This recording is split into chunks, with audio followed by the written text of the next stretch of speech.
In this video, let's talk about why Tom Brady will never retire, why Russell Wilson will never be injured, and then move on to more normal subjects like an updated injury report, the current salary cap, and in this video talking about a familiar player continuing to make business decisions even with his new team this season. But first, how about those... What's up, guys? My name is Cole, the man, the myth, the beard, and I do daily news about the Kansas City Chiefs, so make sure to sub if you're new, hit that like button if in Veach you trust, because right as I was about to record this video, I found out that Christian McCaffrey, the former Panthers running back, now has a new home. And you may be saying, well, in Veach we trust, that means Veach got it done, right? Heck freaking no, dude.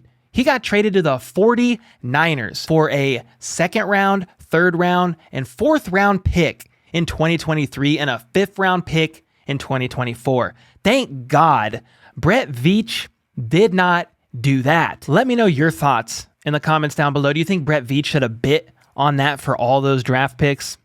Yeah, let me know. And then let's move on and talk about injury report. That's how we were originally supposed to start this video. Basically, everyone on the 49ers is injured except for Christian McCaffrey, who's on his way over, and I hope he doesn't play, or start rather, this Sunday. Please, God, no. Anyway, injury report. Defensive tackle, Eric Armstead. Foot, ankle, Talano Hufanga.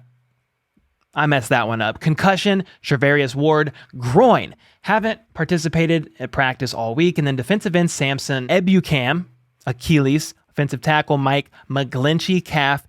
Nick Bosa, groin, Drake Jackson, knee, safety Jimmy Ward, hand, and left tackle Trent Williams were all limited participants today. So yeah, quite a bit of injuries there on a pretty banged up 49ers team. And on the note of safety, Jimmy Ward back in February, this man was literally ecstatic about playing against Travis Kelce in Sunday's game. I'm looking forward to that matchup with Kelce too. I'm looking forward to that matchup with Kelce. Please, somebody go and tell him I said it. I'm looking forward. I can't wait. Well, earlier this season, he broke his hand, sadly, and has just recently come back off of IR, and he's a little more humble in his approach now, poking fun at himself about facing Kelce with a cast on. He said, I've been talking a lot of smack too. It's like, dang, them boys gonna smell blood in the water. We're talking about a lot of blood today. Don't get me started on that yet. He then finishes by saying, I'm gonna be out there fighting. Yeah.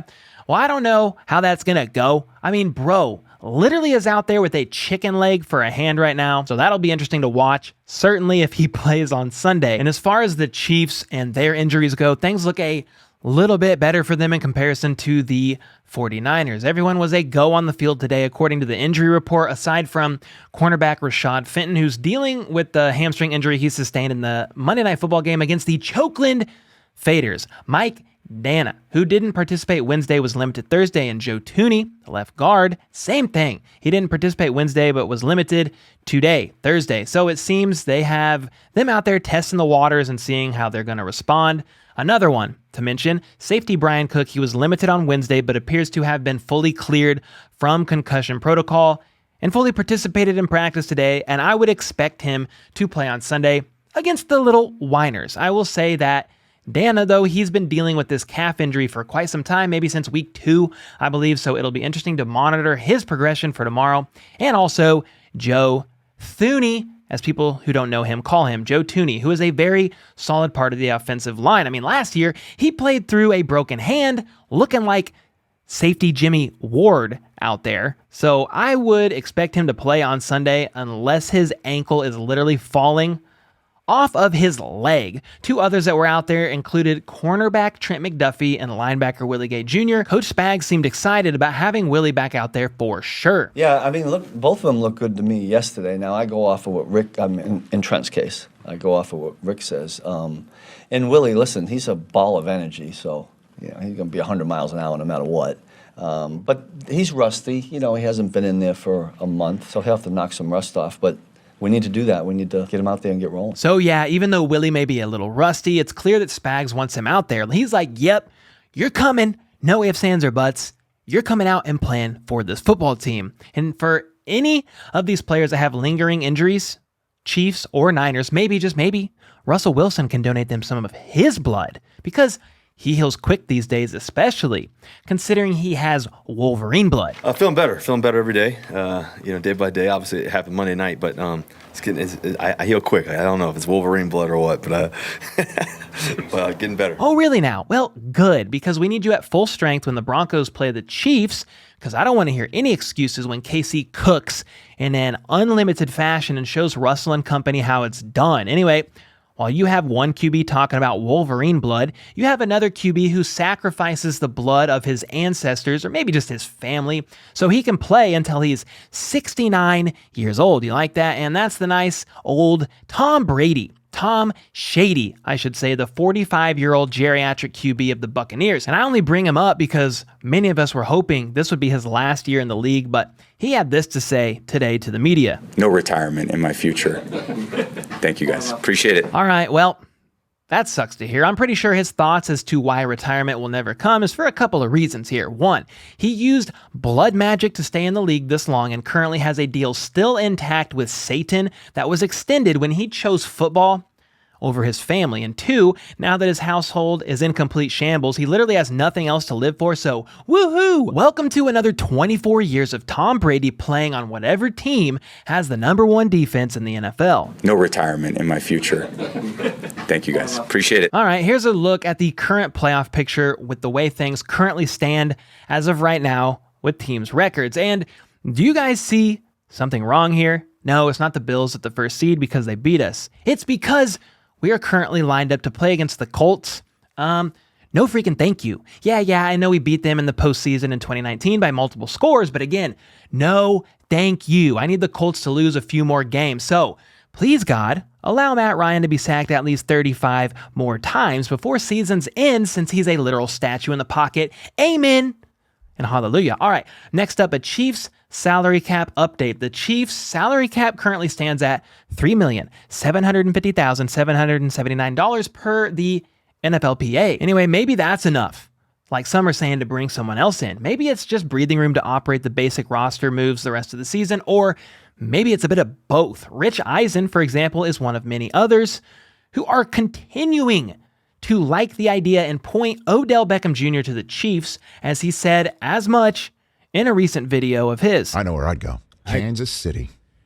I was thinking that Kansas City. You want to, and if you're Kansas City and you're sitting here saying, oh, yeah, we do need a little help stretching the field. We do need a little help taking somebody off the top. Who are they sending out on a pattern right now that's causing them to be genuinely concerned about beating deep? This is all assuming that we're talking about a healthy Odell. Yeah, I think the big if is if Odell is healthy and back to true form, which we wouldn't really know until close to Thanksgiving. Mario Pilato, who is an injury analyst for PFF, so he knows his injury stuff and does not grade on an unbiased scale. He had this to say about whether or not Odell will be healthy enough to play right now, and his answer was nope. Second time on that knee. Surgery was late February. 9 months would be late November. I would lean more towards the 10-month range with him. He still needs to be ramped up properly. Going to the Bills or a team like that would be the most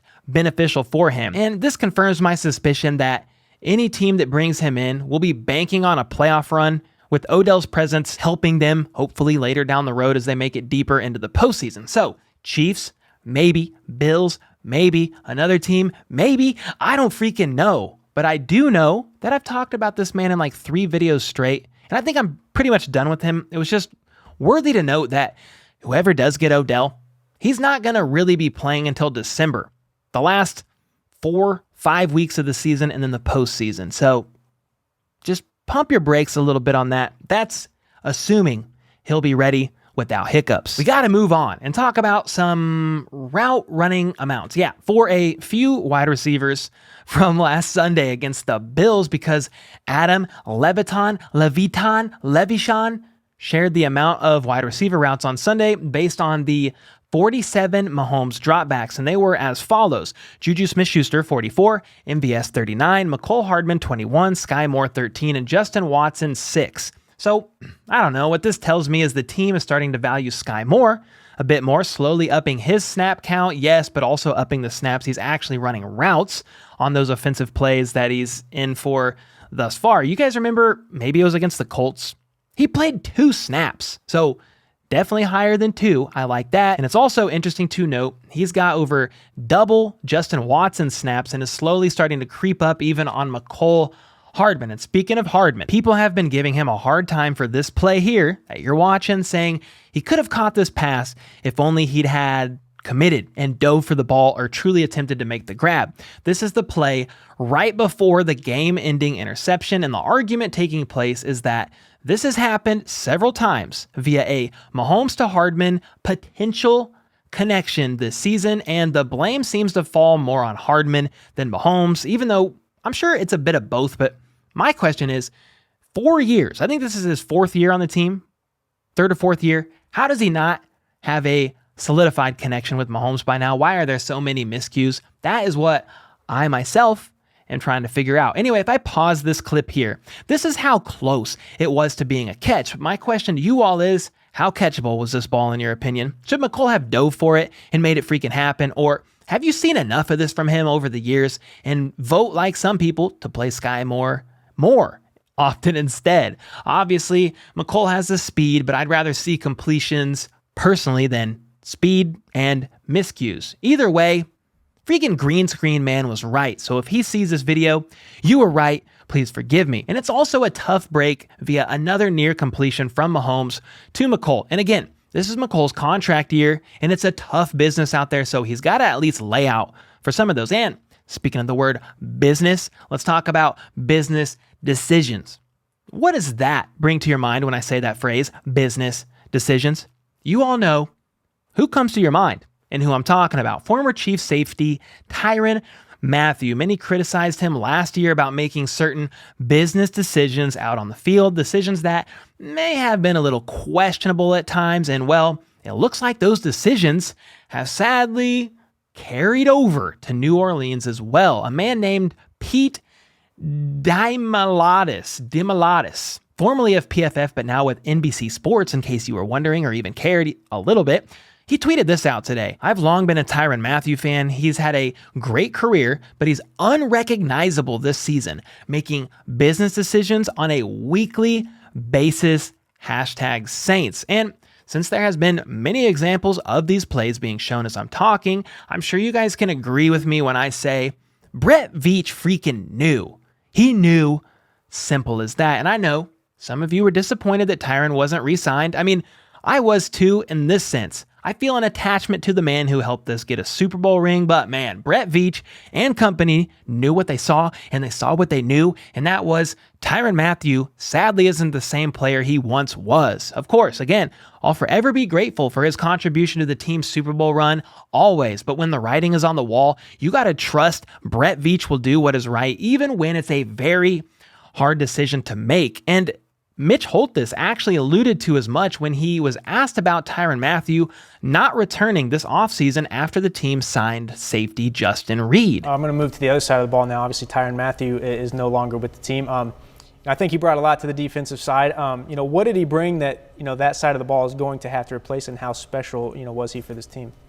I think that, we can lose sleep over a lot of things.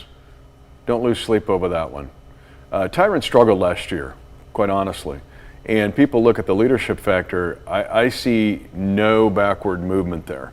This is going to be a younger, faster, more explosive defense, in my opinion. We can lose sleep over a lot of things, but don't lose sleep over that one. Dang, man. Mitch certainly doesn't hold back on his punches. Anyway, it's safe to say Justin Reed's doing a great job this season so far. He's been very physical, making solid tackle after solid tackle, including a huge hit last week on a key 3rd down to knock the ball right out of McKenzie's hands. Not only that, but he was clutch in week 1 as well as a kicker when Butker went down, although I know that's not why we signed him, but still a little icing on the cake. I do like that. But what do you guys think about things now that the dust has settled a bit with Tyrann landing with the Saints and Justin Reed being here and playing 6 weeks with the Chiefs? Are you happy with the move? Do you miss Tyrann? Did Brett Veach and company make the right decision? Let me know your thoughts in the comments down below. Let's fight about it down there like Tyrann Mathieu fights with fans on Twitter per usual. Make sure to sub and slap that like button if you haven't already. Then check out this video here, pew pew,